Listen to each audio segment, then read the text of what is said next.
उत्तरकाशी के पुरोला में जिस तरह से माहौल बिगाड़ने की कोशिश कुछ असामाजिक तत्वों ने की थी, अब ऐसा लगता है कि उनके मंसूबे नाकाम होते दिख रहे हैं। देखिए, पुलिस का काफी पहरा वहां पर हो चुका है। धीरे धीरे करके कई मुस्लिम व्यापारी अपनी अपनी दुकानें खोल रहे हैं, वहां पर लौट रहे हैं।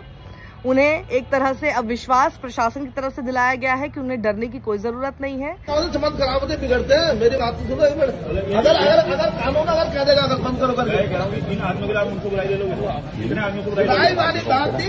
वो आदमी कमलवा गाजा में घटना हुई है तब कह रहे अगर कहीं और की घटना की बात अगर परसे अगर आधे आएंगे भैया तो बंद होंगे। अभी पुलिस वाला है फतेहपुर गाड़ी उसको निकाल के दिखा देता हूँ, जाओ उसकी ड्यूटी खा जाओ, जाओ मैं मानता जाओ, तब कहता हूँ तब मैं कहता हूँ कि नेता होकर के गवर्नमेंट ही खा सकती है, गवर्नमेंट खा सकती है। भैया तुम प्राइवेट में ही कर सकते हो। प्रेम वाली बात है, मेरी दुकानदार है, मेरी गारंटी है उनकी। आपकी गारंटी कोई गलत काम करेगा तो आपको मेरी गारंटी है, आपकी गारंटी मेरी है। अगर सब कुछ होगा तो बताओ, मेरी गारंटी है। आज की डेट में जिंदगी भर की गारंटी आपकी जब अरे जब तक मेरा रहेगा तब तक गारंटी रहेगी आपकी रहेगी। हाँ मेरी रहेगी। इनमें से कोई पकड़ा नहीं। आप गारंटी ले रहे हो तब भी हम नहीं आने। ओहो ऐसी वाली बात हो रही है। हाँ जाओ, मेरी गारंटी रहेगी। आने नहीं देंगे कल से। तुम जाओ आगे हम तो आपसे कह रहे हैं कि कल से मत खुलो। अरे तुम नहीं आने दोगे, जाओ तुम आप खुलवाओ। बाकी लोगों ने भी उनका अच्छे से स्वागत किया है। सबसे पहले मैं आपको दिखाती हूँ, जब वरिष्ठ पत्रकार त्रिलोचन भट्ट वहां पर पहुंचे, खुद वो देहरादून में रहते हैं, लेकिन जब वो वहां पर पहुंचे उन्होंने देखा कि मोहम्मद सलीम की एक दुकान, जो कि हेयर ड्रेसर की दुकान उनकी कम से कम 30-40 साल से यहाँ पर चली आ रही है, वो अपनी दुकान खोल रहे थे। और उनका पहला ग्राहक कौन था? जयदीप सिंह रावत। ये अपने आप में ऐसे माहौल में देखिए कितनी बड़ी बात है कि उनकी दुकान पर सबसे पहले अपने बाल कटाने के लिए या जिस भी काम के लिए पहुंचे। मेरा नाम जयदेव सिंह रावत है जी। तो यहाँ क्या हुआ था इन लोगों से? आज इनकी दुकानें फिर से खुल गई है, तो क्या हुआ था? ऐसा क्या हुआ जो अचानक इस तरह से गड़बड़ हुआ था? ऐसा जो एक घटना हुई थी यहाँ बालिका के अपहरण वाली, जी जी, तो उसके बाद से माहौल कुछ अशांत हो गया था जी। अब वो लोग आक्रोश तो हर आदमी में ही था, लेकिन आम व्यापारियों से कोई दिक्कत नहीं थी किसी को जी। उसी पे गुस्सा था कि इसको अरेस्ट किया जाए, और उसको अरेस्ट किया भी गया, भेज भी दिया गया था जी। लेकिन एक जन आक्रोश था तो वो थोड़ा बाकी मतलब आम जो व्यापारी हैं उससे किसी को लोकल आदमी किसी को कोई दिक्कत, किसी से कोई दिक्कत नहीं थी जी जी। वही मोहम्मद सलीम से जब पूछा गया कि आखिर ये सब क्या हुआ और क्यों हुआ। मेरा नाम सर मोहम्मद सलीम है। और यहाँ कितने सालों से आपके? सर मेरी उम्र 40 साल होने वाली है सर। 40 साल तो मुझे हो गए, हमारे पापा को 60 साल हो गए यहाँ रहते हुए। यहाँ आपका अपना घर होगा? सर दुकान अपनी है, मकान किराए पे। अच्छा। तो उन्हें भी नहीं पता ही आखिर क्यों हुआ और कैसे हो गया, क्योंकि उनका कहना ये है कि हम तो सब लोग यहाँ पर बहुत प्यार से हमेशा से रहते आए हैं, कभी कोई दिक्कत हुई नहीं है। तो इस बीच आप यहीं थे या कहीं गए हुए थे? सर इस बीच में जब ये जुलूस निकला तब तो मैं यही था, फिर बीच में बेटी की तबीयत खराब हुई थी, फिर मैं देहरादून चला गया था। अच्छा, तो अब आपकी दुकान आज ही खुली है? सर अभी खोली है मैंने, अभी देहरादून से आया हूँ मैं। हाँ। अभी 1 घंटा हुआ है मुझे आए। अच्छा, तो अब क्या लग रहा है माहौल? माहौल तो सर शांत ही है। कोई ऐसी कोई बात नहीं लग रही है। आपको क्या लगता है क्यों हुआ ऐसा? क्यों एक आदमी ने ये गलती की है तो सबको क्यों इन लोगों ने इस तरह से किया? ऐसा सर ये तो हमें भी नहीं समझ में आया, ऐसा क्यों हुआ। हमारा तो बहुत बढ़िया प्यार प्रेम था यहाँ पर, लेकिन ये बात हमें भी समझ में नहीं आई कि ऐसा क्यों हुआ है। अब ऐसा तो ये लोग ही बता सकते हैं भाई ऐसा क्यों हुआ है।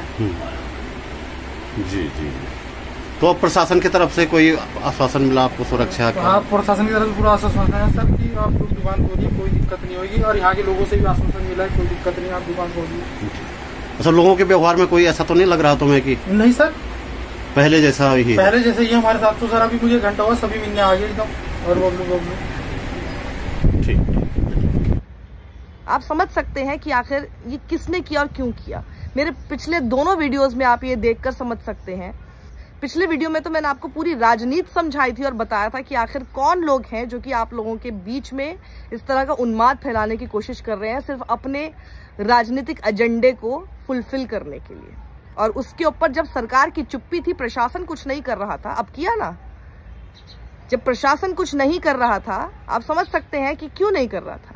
लेकिन अब जब हर तरफ ये खबर पहुंची है, कोशिश इनकी यही होती है कि इस तरह की खबरें पहुंचे ना। जब ये खबरें लोगों के पास पहुंची, आप लोगों ने देखी, सोचा, समझा, आपने सही सवाल उठाए, लोगों ने सवाल उठाए, कॉल आउट किया सरकार को, तो पुष्कर सिंह धामी सरकार को आखिरकार वो करना ही पड़ा जो उनको पहले दिन से ही कर देना चाहिए था। देर है दुरुस्त है, लेकिन कम से कम अब उन्होंने वहां पर पहरेदारी शुरू करा दी है। तस्नीम का चेहरा देखिए कितना खुशनुमा इस वक्त दिख रहा है, ब्यूटी पार्लर है इनका। और त्रिलोचन भट्ट मुझे बताते हैं कि जब वो वहां पर पहुंचे, उन्होंने आम दिनों की तरह कई लोग वहां पर, कई महिलाएं वहां पर जाते हुए देखी, और वो महिलाएं हिंदू भी थी। तो तस्नीम ने इनको यही बताया कि आप सोचिए, अगर इनको हमसे कोई भी परेशानी होती, इनके अंदर हमारे लिए कोई भी द्वेष होता, तो ये क्यों आती। पहला ही दिन मैंने अभी खोला है और उसके बाद देखिए ये सब हमारे पास आ रहे हैं। तो यहाँ के लोगों में किसी को आपस में किसी को लेकर कोई दिक्कत नहीं है। अच्छा, दुकान खोलने के बाद आपको कोई दिक्कत तो नहीं? किसी ने व्यक्तिगत रूप से आपको कुछ कहा या ऐसा कोई परेशानी नहीं? किसी तरह की परेशानी? सब ठीक है। और जाहिर सी बात है भाई, अपना काम धंधा इनको चलाना है। हिंदू मुसलमान करके इनका थोड़ी ना पेट भरने वाला है। हिंदू मुसलमान करने से इनकी कौन सी रोजी रोटी बहुत बेहतर हो जाएगी या फिर इनके ऊपर असर नहीं पड़ेगा? सबके ऊपर असर पड़ने वाला है। ये राहत की बात है कि पुरोला में 15 जून को हिंदूवादी संगठनों की जो महापंचायत होनी थी वो प्रशासन ने रोक दी। वहां धारा 144 भी लागू की गई। हालांकि कई जगहों पर लोगों ने वहां घुसने का प्रयास किया, पुलिस ने उन्हें रोका, धक्का मुक्की भी कई जगहों पे हुई है। इस महापंचायत पर रोक लगाने का, धारा 144 लगाने के मुझे 2 कारण नजर आ रहे हैं। पहला कारण तो यह है कि सरकार पर और शासन पर, प्रशासन पर चारों तरफ से दबाव पड़ गया था इस महापंचायत को रोकने का। उच्च न्यायालय और सुप्रीम कोर्ट और हाई कोर्ट तक ये मामला पहुंच गया था। और दूसरा मुझे एक कारण ये भी लगता था कि इस महापंचायत के जवाब में मुस्लिम समुदाय के लोगों ने 18 जून को देहरादून में ऐसी एक महापंचायत बुलाई थी। यदि आज पुरोला में महापंचायत हो गई होती तो देहरादून में भी महापंचायत को इनको इजाजत देनी पड़ती, इसलिए वहां इजाजत नहीं दी गई और यहां भी अब जो है इजाजत नहीं दी जाएगी। पुलिस ने पहले ही कह दिया है कि इस पे नजर रखी जा रही है। वही दीपक कुमार जैन है जो दिव्यांग है, बर्तनों की दुकान है उनकी, वो भी इसी बात को कहते हैं कि हम तो चाहते हैं कि आपस में शांति बनी रहे। मैं तो यही चाहूंगा कि सब आपस में प्यार प्रेम से रहें। जो लोग बुरा करते हैं उनको सजा देनी चाहिए। कौन नहीं चाहेगा कि उसके आसपास का जो माहौल है हमेशा ठीक रहे? कौन माहौल बिगाड़ना चाहता है उसको भी आप समझ जाइए ना। माहौल बिगाड़ने की कोशिश अगर कोई करता है, एक कोई घटना हुई, आपराधिक घटना है कि नहीं, ये काम पुलिस का है देखना, पुलिस का है इस बात को समझना। लेकिन उस एक आपराधिक घटना की वजह से पूरे के पूरी कम्युनिटी को, पूरे एक समुदाय को आप वहां से एकदम जो है जगह से निकाला दे दें कि उनको वहां पे अपनी जान को ध्यान में रखते हुए छोड़ के अपने परिवारों के साथ जाना पड़े एक ऐसी जगह पर जहां वो 25 साल से 30 साल से रह रहे हैं एक साथ मिलकर एक नेबरहुड में। आप सोचिए कितना खराब है। इसको सिर्फ समझ के देखिए इसको कि कितना खराब है। और ये उस आप आपस में जो लोग उनके साथ रह रहे हैं उनके बारे में कितना कुछ ये कहता है। बचा लिया आपने अपने आप को, आपने अपनी आइडेंटिटी को खराब होने से। कुछ लोगों ने आप लोगों को बदनाम करने की पूरी साजिश रची हुई थी, लेकिन आपने बचा लिया, आपने अपने पुरोला को उससे बचा लिया है। इसी तरह से और बाकी सब लोग भी जो गए हैं, जो कि डर के गए थे, अगर वो लोग वापस आए इससे अच्छा क्या होगा। और यही तो कोशिश होनी चाहिए। अशरफ जी, आज आपने अपनी दुकान खोल दी है जो पिछले कुछ दिन से बंद थी, तो किसी से कोई आश्वासन मिला आपको सुरक्षा का या? हाँ सर, प्रशासन से भी आश्वासन मिला है हमें जी सुरक्षा का। हमने ज्ञापन भी कर दिया था कि भाई हमें आप सुरक्षा दें और हमारी दुकानें खुलवाई जाएं। हाँ। और हमने व्यापार मंडल को भी उसकी प्रतिलिपि दी थी कि भाई व्यापार मंडल भी हमें अपने परिवार में शामिल करे और हमारा सहयोग करे। और हमने आम जनमानस से भी ये अपील की है कि भाई आप लोग भी हमारा पहले की तरह सहयोग करें और हमें अपने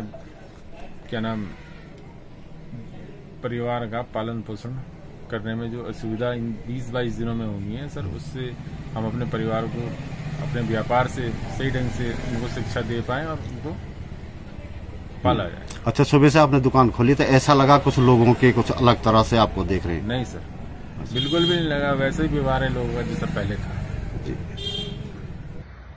कई लोगों को लगता है कि हम तो उत्तराखंड में नहीं रहते हैं, हम तो कहीं और रहते हैं, हमें क्या फर्क पड़ रहा है कि उत्तराखंड के उत्तरकाशी के किसी एक परोला में क्या हो रहा है। पर आपको कैसे फर्क नहीं पड़ेगा? आप एक देशवासी अगर हैं, आप भारतवासी हैं, आप अपने भारत में कहीं भी किसी भी प्रदेश में कुछ भी होता है, वहां पर कोई भी लोग अगर खुश नहीं है, वहां पर अगर उन्माद फैलने की स्थिति पैदा हो जाती है, तो आपको कैसे फर्क नहीं पड़ेगा उससे? शांति हमेशा बनी रहे। कोई भी एक पीस लविंग आदमी क्या चाहेगा कि आपस में सब लोग मिलजुल कर रहें। ये इतनी सी बात कहने में, इतनी सिंपल बात कहने में और इतनी सिंपल बात को सुनिश्चित करने में प्रशासन को क्या दिक्कत आनी चाहिए? जो काम उनको पहले दिन करना चाहिए था वो अब कर रहे हैं। जैसे पहले कहा मैंने, देर आए दुरुस्त आए। लेकिन ये बार बार आपको कैसे बताया जाएगा कि क्या हो रहा है? क्या दिखाई नहीं देता है? मेरे पिछले वीडियो में आप देखिएगा, पूरी तरह से मैंने आपको बताया है कि कैसे राजनीति करने की कोशिश वहां पर हुई है। ऐसे लोगों के चक्करों में प्लीज मत आइएगा। ये आज पुरोला है, कल को कोई और भी राज्य हो सकता है या इसी राज्य की कोई और जगह हो सकती है। आप समझ जाइए कि आप लोगों को भड़का के कुछ लोगों का कैसे फायदा होता है। एक आपराधिक घटना को आप लोगों का धार्मिक एंगल देकर एक घटना एक समुदाय के खिलाफ बनाकर किसका फायदा होता है, ये बार बार कैसे आपको समझाया जाएगा? इतनी तो बेसिक समझ आपको होनी चाहिए। ऐसी गैदरिंग्स में ही नहीं आपको जाना चाहिए। सीधे मना कर देना चाहिए कि हम लोग ऐसी जगह पे जाएंगे ही नहीं। चाहे हिंदू हो, चाहे मुसलमान हो, चाहे सिख हो, चाहे ईसाई हो, ये सब लोगों के लिए है। जब आप ऐसी गैदरिंग्स में जाते हैं, आप इन लोगों को बल देते हैं। ये भीड़ देखकर, और स्पेशली महिलाएं जब उठ के चली जाती हैं वहां पर, आप लोगों की भीड़ देखकर ही इन लोगों का मनोबल बढ़ता है। जिन पड़ोसियों के साथ आप उठे बैठे, उन लोगों के आप देखिए दुकानों में आप जा रहे हैं, उनसे बातचीत कर रहे हैं, अचानक से आपके शक की वजह से उन सब लोगों को वहां से छोड़ के जाना पड़ जाए। अब इस पूरी सिचुएशन को रिवर्स करके देखिए। यही सारी चीज अगर कोई वो लोग आपके साथ करना शुरू करें, फिर ये तो सरासर गलत है ना। मोहम्मद रईस को आप सुनिए, इनकी जो कॉस्मेटिक्स की दुकान है, आप बैकग्राउंड में देख सकते हैं, कुछ क्लिप्स और परफ्यूम्स भी आपको दिखाई देंगे। वो अब निश्चिंत है और उनको लग रहा है कि प्रशासन की तरफ से उनको काफी आश्वासन दिया गया है और कोई दिक्कत की अब बात नहीं है। प्रशासन से कुछ आश्वासन मिला सुरक्षा के? क्या कहा है शासन ने? कहा है कि आप अपनी दुकानें खोलिए। अच्छा, तो अभी कोई दिक्कत नहीं सर, अभी कोई दिक्कत नहीं। ठीक। एक नया डेवलपमेंट मुझे यहाँ देखने को मिला है। चारों तरफ से दबाव के बाद अब प्रशासन आखिरकार थोड़ा झुका है और आज अल्पसंख्यक समुदाय के लोगों की लगभग 6-7 दुकानें खुल गई हैं। ये वो दुकानें हैं जो लोग यहाँ से गए नहीं थे, यहीं रह रहे थे, जिन लोगों की यहाँ पे जिनके घर हैं या दुकानें हैं। तमाम लोगों से हमने बातचीत की।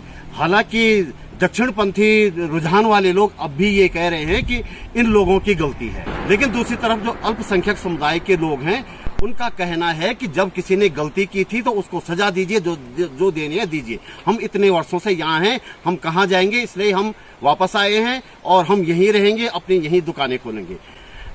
एक सबसे पुराने जो दुकानदार पुरोला के हैं अल्पसंख्यक समुदाय के, अशरफ, वो हमें मिले तो उन्होंने कहा कि उनका सब कुछ यहाँ पे है, उनका घर यहाँ पे है, उनके बच्चे यहाँ पैदा हुए हैं, उनके बच्चे यहाँ पढ़ रहे हैं, इसके अलावा उनकी कहीं कोई संपत्ति नहीं है, इसलिए वे यहीं रहेंगे। वे गए भी नहीं थे। अभी 2 दिन पहले वो किसी शादी में हिस्सा लेने के लिए गए थे, लेकिन वे पुरोला छोड़ के नहीं गए हैं। जहां तक अन्य लोगों की बात है जो यहाँ से सामान समेट कर चले गए हैं, जिनमें कि भाजपा अल्पसंख्यक प्रकोष्ठ के अध्यक्ष भी हैं, जिला अध्यक्ष, जैसे वो अपना सामान समेट के गए हैं, तो ऐसे लोग कम से कम 7-8 हैं जिनके वापस आने की अब कोई उम्मीद नहीं है। लेकिन जो लोग अपनी दुकानों पर ताला लगा के गए हैं तो उम्मीद की जा रही है कि वे फिर से वापस आएंगे। तो त्रिलोचन भट्ट वरिष्ठ पत्रकार, उनका मैं शुक्रिया अदा करना चाहती हूँ। लगातार बहुत मुखर तरीके से वो इस पूरी खबर को सामने लेकर आते रहे हैं। ना आपको अखबारों में दिखेगी, ना मेन स्ट्रीम मीडिया में आपको वो पहलू दिखाई देगा, वो सच दिखाई देगा जो कि बेबाकी से इन्होंने हमारे सामने, आपके सामने रखा है। और शायद ऐसे ही लोगों की आवाजें हैं जिनकी वजह से वहां पर शांति बहाल हो सकी है और सरकार को वो काम करना पड़ा है जो उनको शायद पहले दिन से करना चाहिए था।